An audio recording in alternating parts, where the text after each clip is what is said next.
Қайырлы күн балалар, сауат ашу негіздері сабағына қош келдіңіздер.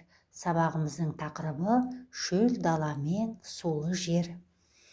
Сабағымыздың мақсаты сөздегі дыбыстарды, олардың түрлерін ажыратып, дұрыс дыбыстау.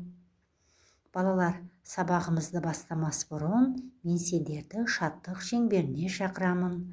Дос болайық бәріміз, жарасып тұр әніміз, тыныштықты сақтаймыз, атсын күліп таңымыз. Жарайсыңдар балалар. Балалар, өткен сабақта біз қандай дыбыспен танысқан едік? Дұрыс, ың дыбысы. Ың дыбысы сөздің ортасында, соңында келетін.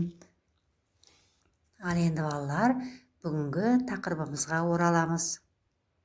Бірінші тапсырма. Балалар, суреттен ө дыбысы естілетін сөздерді тауып ата. Өркеш, шөл, өзен, өгіз. Балалар, түйенің жүрген жері қалай аталады? Дұрыс, шөл деп аталады. Өгіз ненің үстінен өтті? Өгіз өзеннің үстінен өтті. Ал енді балалар, өгіз, өркеш, өзен сөздерін буынға бөліп айтамыз. Қане балалар, менімен бірге қайталаңыздар. Өгіз, өркеш, өзен. Жарайсыңдар балалар. Ө әріпі. Өрмекші, Өрмекші. өзен, Өзен. өткел, Өткел. өгіз, Өгіз. өсімдік, Өсімдік. өрнек, Өрнек. өркеш, Өркеш. өрік, Өрік.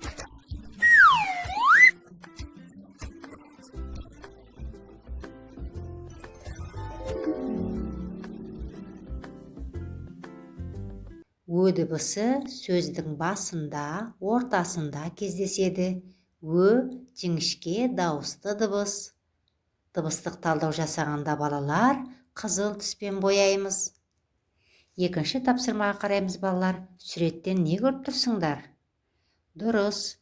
Бөрік, өшіргіш, көйлек, көз.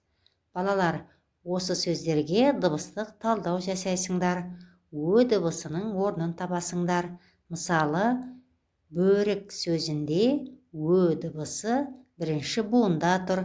Ары қарай балалар өзіміз жалғастырамыз. Үшінші тапсырмада балалар ө әрпімен танысамыз. О кәдімгі дөңгелек, ал ө одан сәл бөлек. Мұны да сал ерінбе, белбеу бар белінде. Төртінші тапсырмада балалар ө әрпін жіптен, түсті қағаздан құрастырамыз. Келесі тапсырма балалар көркем жазу.